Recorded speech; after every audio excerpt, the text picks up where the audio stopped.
Gastonia, North Carolina. The video has more than 5 million views. It sounded like a Disney movie, right? Like a little town out of a Disney movie. TikToker Olivia Garcia and her family were in the Carolinas to check out the recent snow.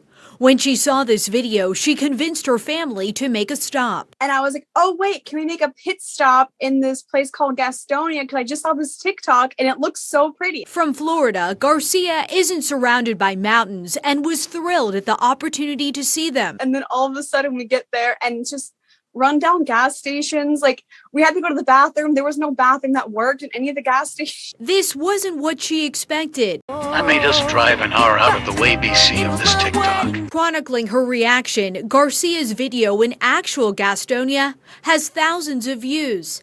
WBTV learned the guy behind the original post is Zachary Cassie, a North Carolina native whose fake location videos have gotten him lots of views. This one is from his trip to Switzerland. Hitting 1 million, 2 million, and now up to 6 million about. It's been pretty crazy. Now gaining the attention of the mayor of Gastonia. He says, apparently we are the talk of the town. And while Gastonia is certainly not Switzerland, we're glad people are learning more about our great city. We're glad to see so many people having fun with Zachary Cassie's post. And hopefully Miss Garcia will come back to see all the great things our city has to offer. In fact, if they want to contact me, I love to give them a personal tour and show them what makes our city tick. So I'm sure there's pretty parts of it. So I will 100% go back. I've never stopped in the city and, I think it's time to pay a visit.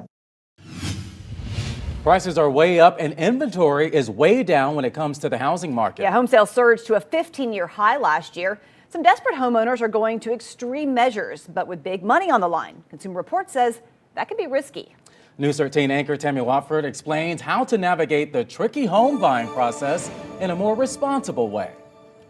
Looking for a new home for herself, Consumer Reports investigative reporter Lisa Gill set her sights on a small house with a few acres near Austin, Texas.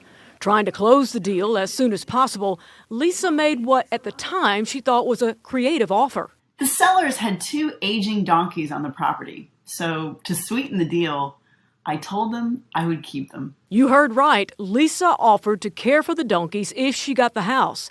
But Lisa now admits she didn't fully know how much money or time caring for farm animals would take.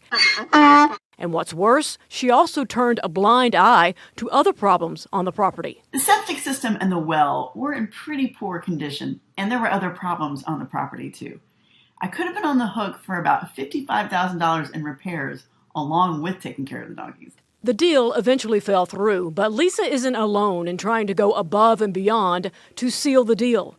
According to a recent survey since the pandemic began, 28% of home buyers made offers over the asking price, while 26% agreed to purchase homes as is. Many people are buying homes without requiring sellers to make fixes, and many people are bidding on multiple homes at the same time, hoping to land just one of them. If you can't afford to go above the asking price, there are ways to make the offer stand out. One way is to get upfront underwriting from your mortgage lender. This takes the standard mortgage pre-approval a step further. Underwriting gets all of your financial information vetted in advance and a firm pledge for a loan of a fixed amount. There are also ways to sweeten your offer without actually raising your offer. Let the sellers stay in the home for a set time after closing, potentially for free. And if you really want to swing for the fences, consider a home that may not be on the market. And remember, it's only a house. Be patient and keep the transaction in perspective to keep yourself grounded.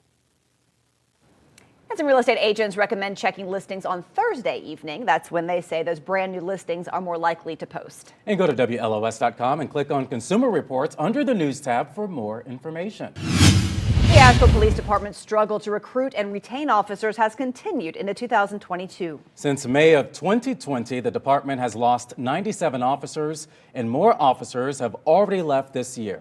News 13's Andrew James has an update from the police department. According to Asheville Police Chief David Zach, those 97 officers represent more than 500 years of law enforcement experience. And now some city council members are questioning plans to bring in a recruitment firm to help fill those openings. This graph from the Asheville Police Department shows just how many officers have left in recent years, that number peaking in 2020 and 2021. Our rate of attrition is higher than our ability to find replacements. Chief David Zach speaking to Asheville's Public Safety Committee Tuesday. The department hired 25 officers in 2021, but lost 39. And Chief Zach says the losses continue, with 4 officers leaving the department in January of 2022. Community engagement, patrol, and investigations are some of the divisions hit hardest. We have 133 officers available for duty on a daily basis, which leaves us down 44% of our sworn strength on a daily basis. The city is now in a $225,000 contract with Epic Recruiting to help fill those positions. A representative from the company spoke Tuesday about digital marketing strategies. Trust needs to be built within police agencies and the surrounding community or, city that they support, as well as the story being told. The company rep saying they work to build trust by using counter-stereotype imagery and web and social media campaigns, also celebrating underrepresented cultures, women, and people of color on social media. So we're very intentional about the content that we put out because that helps to tell the story of Asheville Police Department. But parts of the presentation didn't sit well with some city council members. I'm hearing from so many people of Asheville that it doesn't line up with the story of Asheville, in part because it doesn't acknowledge the history of how we got here. So it doesn't match our story. Substantiating every advertisement by doing the work, by talking about the challenges, by talking about some of the root causes and where some of these crises are conflicts between community and law enforcement. So from here, the recruitment firm will come to Asheville in March to work with APD leaders to figure out what exactly the recruitment campaign will look like. And as for all those openings, APD does have recruits in training, but that process can take around 14 months.